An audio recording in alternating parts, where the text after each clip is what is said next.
अपने सामने खड़े आदमी को देखकर अहान गुस्से में नजर आने लगा।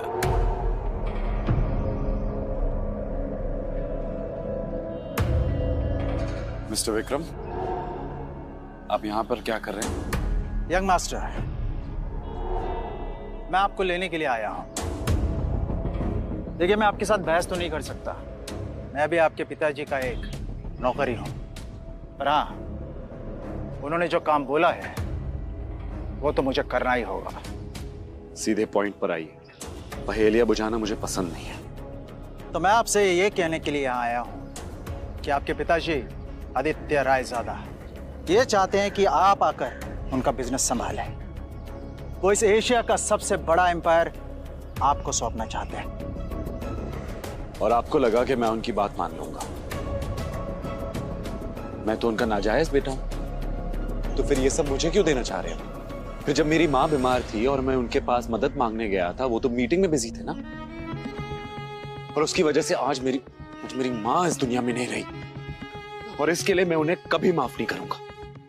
तो बेहतर ये होगा कि आप चले जाइए। अहान के इस बात पर विक्रम ने एक लंबी सांस ली और फिर कहा, यंग मास्टर, आप तो जानते हैं आपके पिताजी कितने जिद्दी हैं। वो आपको वापस लाने के लिए किसी भी हद तक जा सकते हैं, किसी भी हद तक। उनके सामने कोई औकात नहीं रखता। वो जब चाहे, जिसे चाहे, जहां चाहे पल में मिट्टी में मिला सकते हैं। लेकिन हाँ, जो आपके साथ हुआ उसे भूल जाए और रायजादा ग्रुप को अपना ले। रायजादा तैयार है आपको वो सब कुछ देने के लिए जिसके आप हकदार हैं। अहान ने जैसे अपना आखिरी फैसला सुनाते हुए कहा, आप यहाँ से चले जाइए विक्रम, और जाके बता दीजिए कि मुझे उनकी दौलत में कोई इंटरेस्ट नहीं, और उनकी सारी दौलत भी मेरी माँ को वापस नहीं ला सकती। और हाँ, ये बात गलती से भी बाहर नहीं आनी चाहिए कि मैं रायजादा खानदान से हूं, और रायजादा ग्रुप का मालिक मिस्टर आदित्य रायजादा का बेटा हूं। चलिए। विक्रम उसे जाता हुआ देखता रहा और फिर अपना मोबाइल निकालकर आदित्य रायजादा का नंबर डायल किया। दूसरी तरफ से आवाज आई, मुझे वो किसी हालत में चाहिए। उसके लिए जो भी रास्ता अपनाना है अपनाओ। मुझे अहान हर हालत में चाहिए।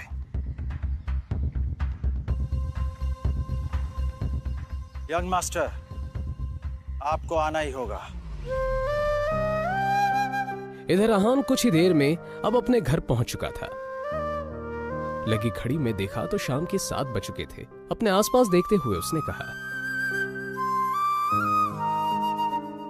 तभी अचानक ही अहान का मोबाइल बज उठा। उसने स्क्रीन पर देखा तो यामिनी जी का फोन था। फोन उठाते ही दूसरी तरफ से आवाज आई, कहाँ थे तुम? हाँ, तुम्हें पता है ना, तुम्हारी वजह से मेरी सहेलियों के सामने मेरी कितनी बेइज्जती हुई है। और तुम्हारा फोन क्यों नहीं लग रहा है? हाँ, मैं अभी घर वापस आ गई हूँ। ये बताओ, तुम्हारा फोन क्यों नहीं लग रहा है? माँ जी, शनाया को लेने गया था, उसका फोन। तो फोन दो उसे, उसका फोन भी नहीं लग रहा है। लेकिन माँ जी, शनाया तो मेरे साथ नहीं आई। पर अभी तो तुमने कहा कि तुम उसे लेने गए थे। हाँ, मगर वो अपने किसी क्लाइंट के साथ। अहान का इतना ही कहना था कि तभी यामिनी जी उस पर चिल्लाते हुए बोली, रात होने को आई है और तुम कह रहे हो कि वो किसी क्लाइंट के साथ है। तुमने कुछ गड़बड़ की होगी, इसलिए तुम्हारे साथ वो आई नहीं। अच्छे दामाद तो तुम बन नहीं पाए, कम से कम अच्छी पति तो बनो। तुम्हारे पास 1 घंटा है, किसी भी तरह शनाया को ढूंढकर इस घर में वापस लाओ। अहान ने शनाया का नंबर डायल किया तो वो नहीं लग रहा था। अब सच में उसे शनाया की फिक्र होने लगी थी। Come on, Shanaya, pick up the phone. वो लगातार शनाया को फोन लगाता रहा मगर उसका फोन नहीं लगा। अब परेशान होकर अहान बाहर निकला। अहान के बारे में भले ही मल्होत्रा को नहीं पता था, मगर अहान देव मल्होत्रा के बारे में कई बार शनाया के मुंह से सुन चुका था कि मल्होत्रा उसका पुराना क्लाइंट है और उसका एक नाइट क्लब भी है।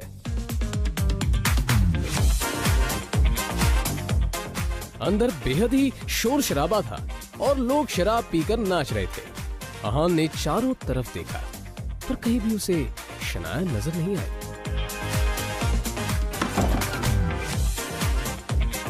तुम यहाँ? तुम्हारी हिम्मत कैसे यहाँ आने की?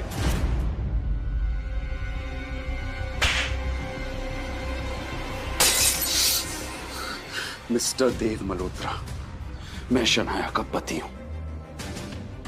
जी तो कर रहा तुम्हें अभी के अभी जान से मार दूं, पर मेरे हाथ बंधे हुए हैं क्योंकि शनाया को तुम पर बहुत भरोसा है। अब तुम्हारे साथ क्या करना है ये शनाया ही डिसाइड करेगी। आउट।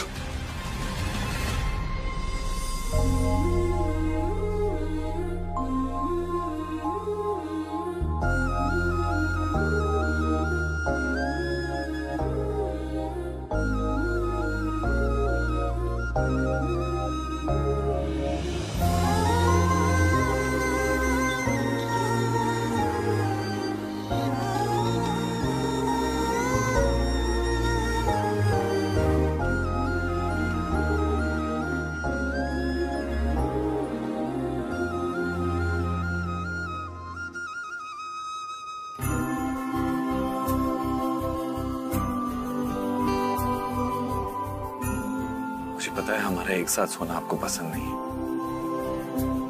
पर आज रात आपको इसी कमरे में सोना पड़ेगा। आप ऐसी हालत में नहीं हो जो मैं आपको अकेला छोड़ दूं।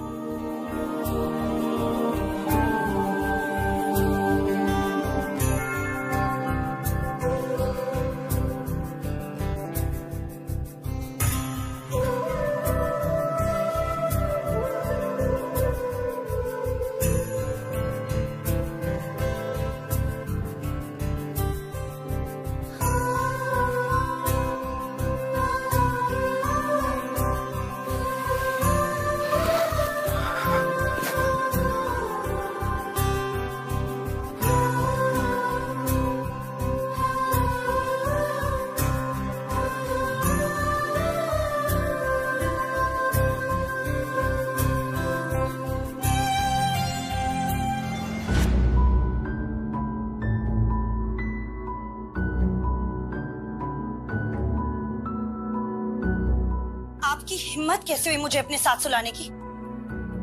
कैसे आई मैं यहाँ? कैसे आई हूँ मैं यहाँ?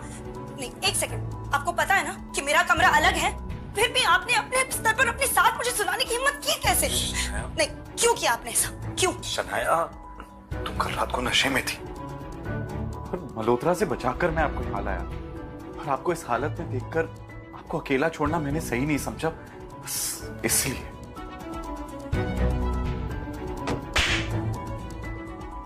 अब शनाया को बीती रात की सारी घटना याद आ गई, जब देव मल्होत्रा ने उसके ड्रिंक में कोई दवा मिला दी थी और फिर उसका फायदा उठाना चाहा था। मुझे याद आ गया कि मेरे साथ कल क्या हुआ था। पर अगर आप ये समझते हो कि आप इस बात का फायदा उठाकर मेरे करीब आ सकते हो, तो ये दिमाग से कंप्लीटली निकाल दो। आपके चक्कर में मुझे याद ही नहीं रहा कि मुझे कितना जरूरी काम करना था। इस मल्होत्रा का तो कुछ करना पड़ेगा। मुझे पता ही नहीं था कि ये इतना घटिया इंसान निकलेगा।